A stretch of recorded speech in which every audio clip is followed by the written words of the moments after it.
Hi Year 12 Maths General students. I've put together some practice simple familiar, complex familiar and complex unfamiliar questions on arithmetic sequences from the Queensland General Maths syllabus for Unit 3.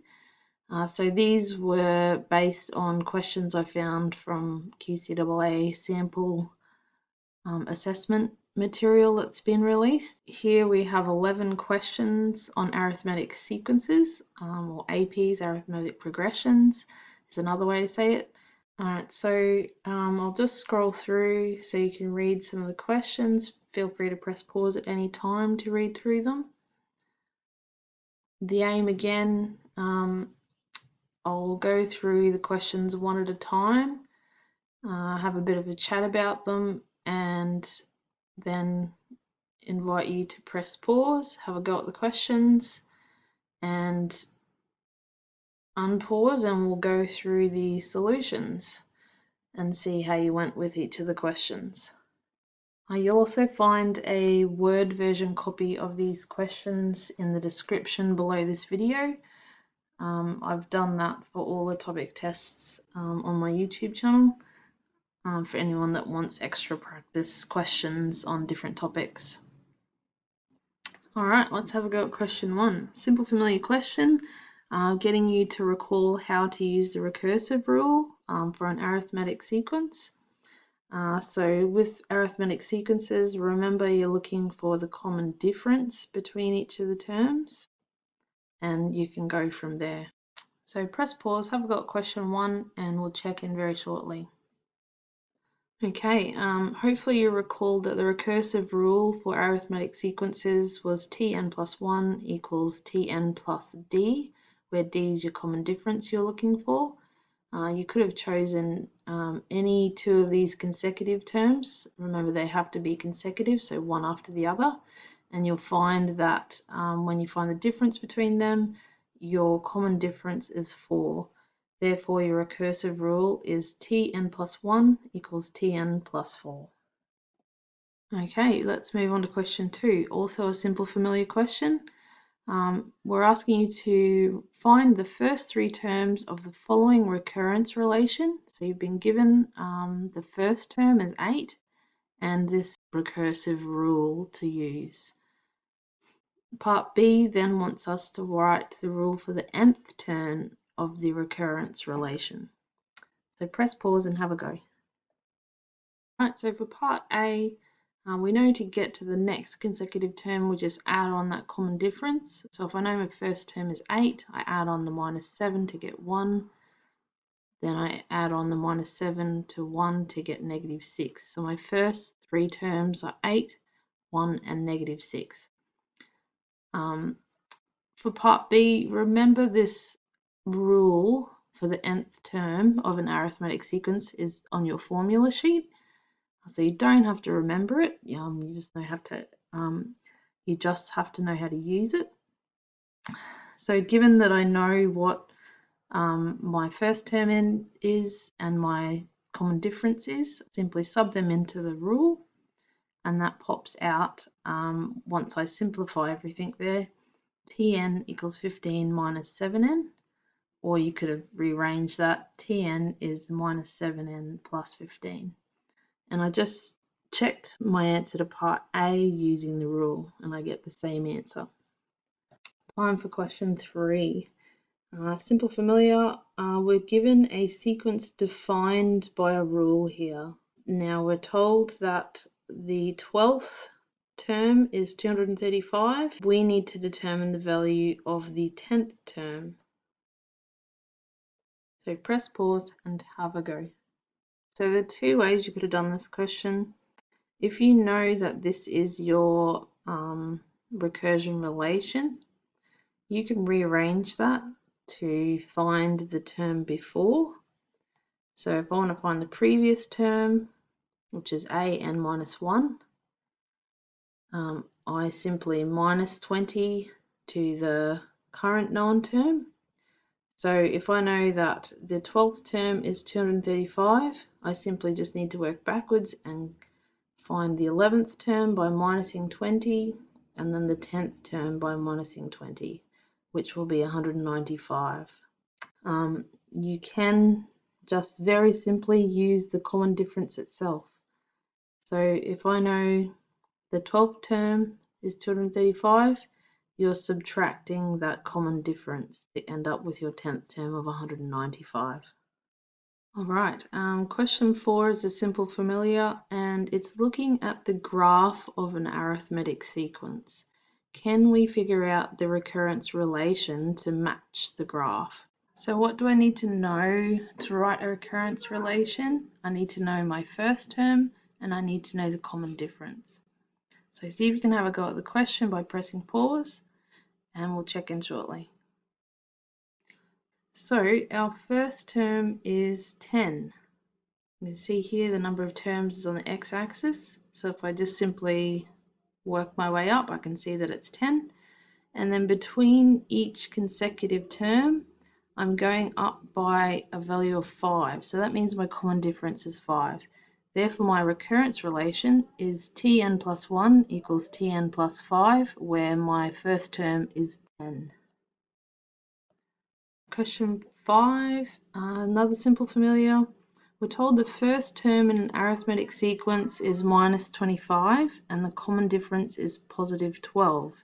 Determine the value of the 15th term in the sequence. So what do we need to know here? Well, when we look at the information we're given the first term and the common difference. So it makes sense to use the arithmetic rule. And once I've developed my rule, then I can simply use it to find the 15th term in the sequence. Press pause and have a go. Okay, so for this one, I decided to use a rule because it's on the formula sheet. I can simply have it in front of me and substitute in the values I know, which is the first term is negative 25 and my common difference is positive 12. So if I substitute those in, that gives me the rule after I simplify it as Tn equals negative 37 plus 12n. If I then put in n is 15 and solve for it, I get the 15th term being 143. Question 6, simple familiar. We've got a sequence that's been defined as Tn plus 1 equals Tn plus 5. So we've been given a recursion relation there where our first term is 3. And it looks like we're graphing an arithmetic sequence because we need to sketch the first 5 terms of the sequence in graphical form using the grid we've been given here. For part B, it wants us just to simply develop an arithmetic sequence rule to model the sequence, then use that rule in part C to calculate the 30th term. Okay, have a go and we'll check in. The first thing I would do is set up a table of values and come up with the first 5 terms of my sequence using that recursion rule that was given. Once I have those values, then I now have a set of 5 coordinates I can plot on my graph. Remember, the number in the sequence goes on the y-axis, the nth term, so its position in the sequence goes along the x-axis, and hopefully you had a graph something like mine. Then modeling the rule, because I know my first term is 3, my common difference is 5, I simply substitute it into my nth term rule, which again you can find on your formula sheet. And once I simplify it, that gives me Tn equals 5n minus 2. Then lastly, using that rule that I found in part B, I can find my 30th term as being 148. All right, question 7 is the last of the simple familiar. We're given a table showing the cost of tomatoes for a particular grocery shop. So you can see the top row of the table represents the total cost and the bottom row represents the number of tomatoes purchased. Hopefully, looking at that table, you're interpreting it going, okay, the top row must be my sequence number values and the bottom row must represent the position of the term in the sequence. Our first job is to demonstrate the total cost of tomatoes purchased forms an arithmetic sequence. So think about how you can show something's an arithmetic sequence. And hopefully you're thinking along the lines of showing that between each consecutive term, there's a common difference.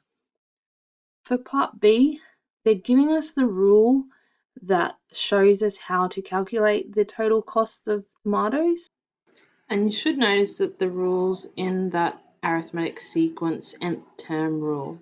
So using that rule, predict the total cost of purchasing 20 tomatoes. So press pause, have a go, and we'll check in shortly. All right, how did you go? Hopefully by picking any two of the consecutive terms and showing that this continues, the difference between each of those terms ends up being 1.58, which as you can see is within that rule they've given us in part B, so you know you're on the right track. So you can say that it's an arithmetic sequence because the common difference is the same. For part B, we need to use the rule, so you're simply substituting in the fact that we're after when n is 20, so for 20 tomatoes. So that gives us a cost of $40.02 once you evaluate that. Okay, moving on to the first of our complex familiar questions. For an arithmetic sequence, the fifth term is 4 and the 10th term is -16. Find the values of A and D and hence find the 20th term. So remember that A is just an alternative way of saying the first term. You would have seen that in your textbook and practice questions. And D we know is the common difference. So have a think about how we can find those two values if I know the fifth term is 4 and the 10th term is -16. Simultaneous equations are your friend here. So have a go and check in after your attempt. Okay, so really important that you write down your facts. T5 is 4, T10 is -16. If I pop those into my arithmetic sequence rule, which remember is on your formula sheet, that means when I simplify that, I have an equation with two unknowns in it. If I do the same with the 10th term, again, I have a second equation with the same unknowns A and D within it. Hopefully that triggers for you the fact that you could use simultaneous equations to solve this. If I rearrange this first one, alternatively could rearrange the 10th term equation as well. However, I've chosen to rearrange the 4th term equation to get A by itself. All I did was simply subtract 4D to put it over to the other side. Now that I know what A is equivalent to, I can simply substitute this into my 10th term equation wherever I see an A. And now you can see the equation just has one variable in it, which when I expand these brackets and simplify, I can solve for the value of D. And I get a D value or common difference value of -4. Because I know that, I can substitute that back into any one of these equations, and I should find an A value of 20. Given that I now know my values of A and D, that means I can generate the rule for the arithmetic sequence. So that's simply by subbing in my A and D values into the arithmetic sequence formula found on the formula sheet. And then once I simplify that, my rule is Tn equals 24 minus 4n. Because I now want my 20th term, I just simply substitute in n is 20. So hopefully you found that the 20th term was -56. Back to my questions. The second complex familiar question you have there, we're looking at a water storage tank in Sally's garden, currently containing 1,500 litres of water, and she has a watering system that dispenses 5 litres in the morning and again at night every day. We want you to write a rule for determining the amount of water left in the tank after n litres has been used per day from the tank. Part B wants you to then use the rule to determine how much water is left in the tank after 15 days, considering no water is replaced. And then Part C asks us to consider, since the tank wasn't refilled in any point of time, Sally wants to refill the tank once there's 100 litres of water left.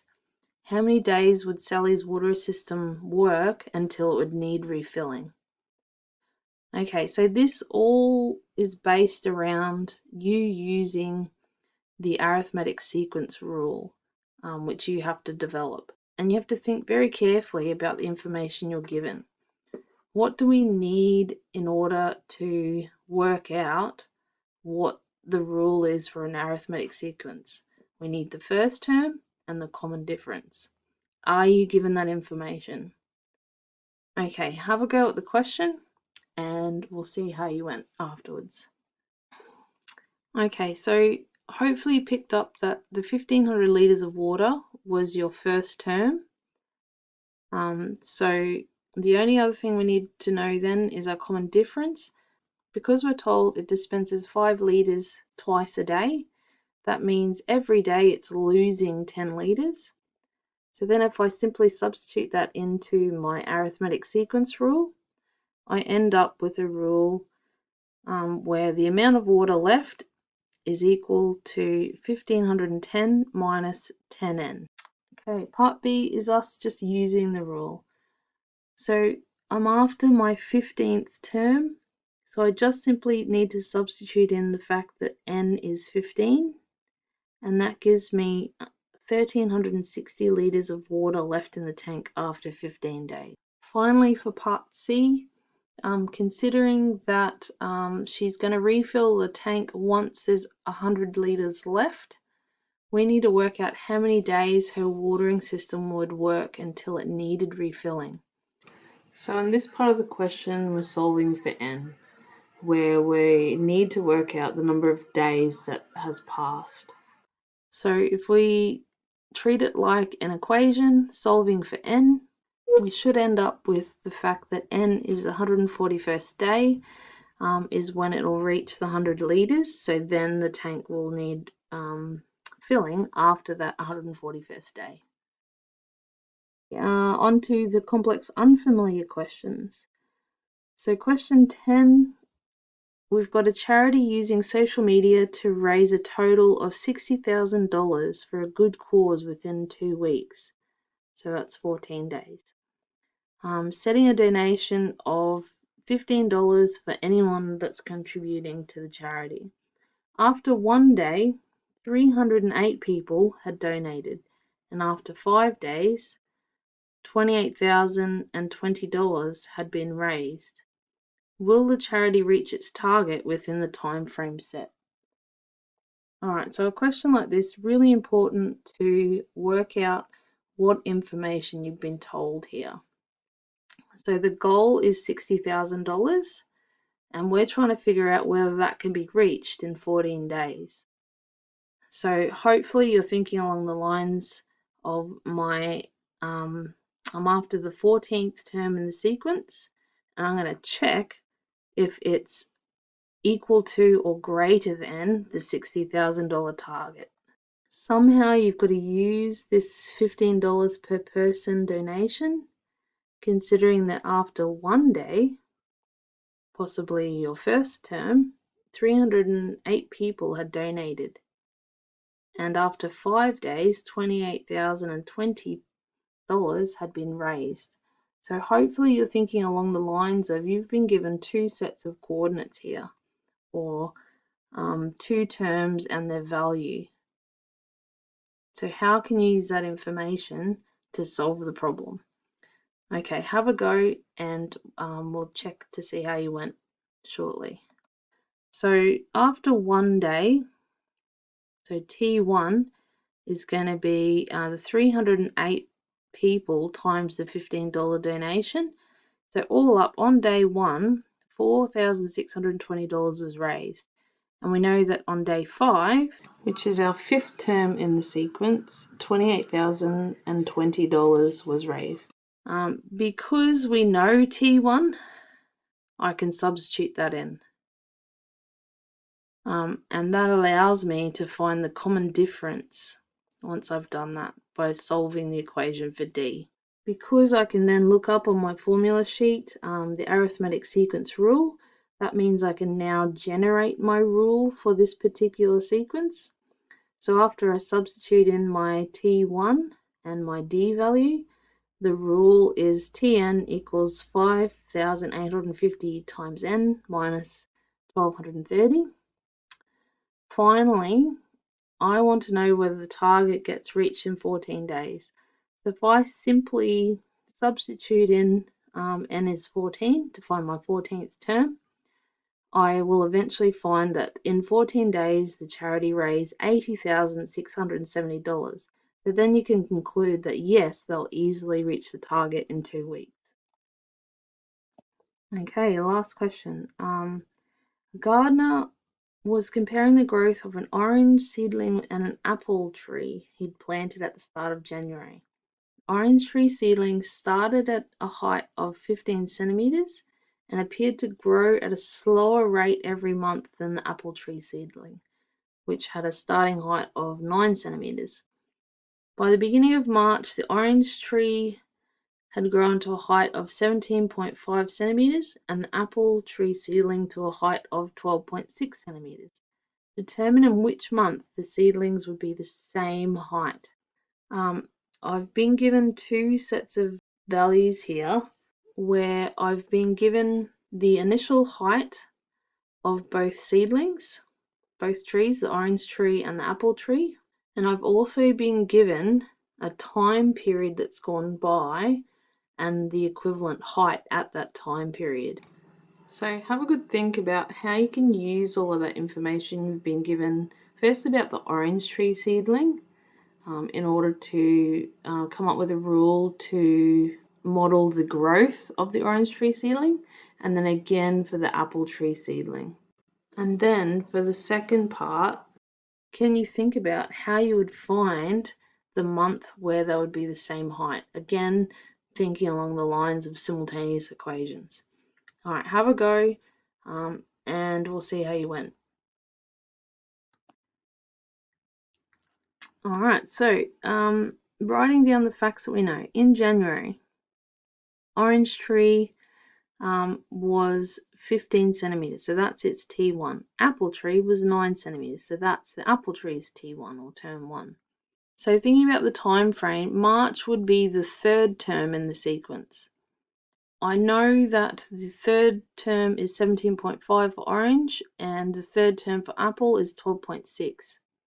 I need to find the arithmetic sequence rule for both.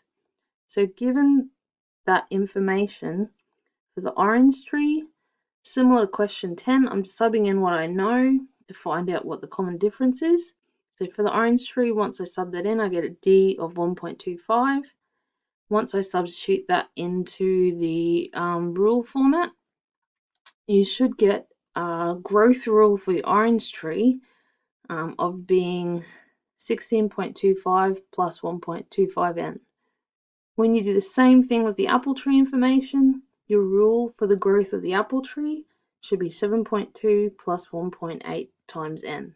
From here, we need to now find the month where the seedlings are the same height. So we're trying to solve for n here. We know that the rules represent the growth or what height the trees will be at any point in time. So if I want them to be the same, all I need to do is make them equivalent because they'll be the same height at this particular month. Once I do that, then I can solve for n. So using your wonderful solving equation skills, hopefully end up with n of 16.45. So that means sometime during the 16th month of the plants growing, they'll be the same height. So if you think about that, they'll be April of the following year because 12 months gone by plus 4 months puts you into April. Okay, how did you go? Do you need to do any work on arithmetic sequences? Hopefully you went okay though, and that gives you a bit of confidence going into any assessment they may be coming up. All right. Stay tuned for the next topic test. Thanks, Year 12s.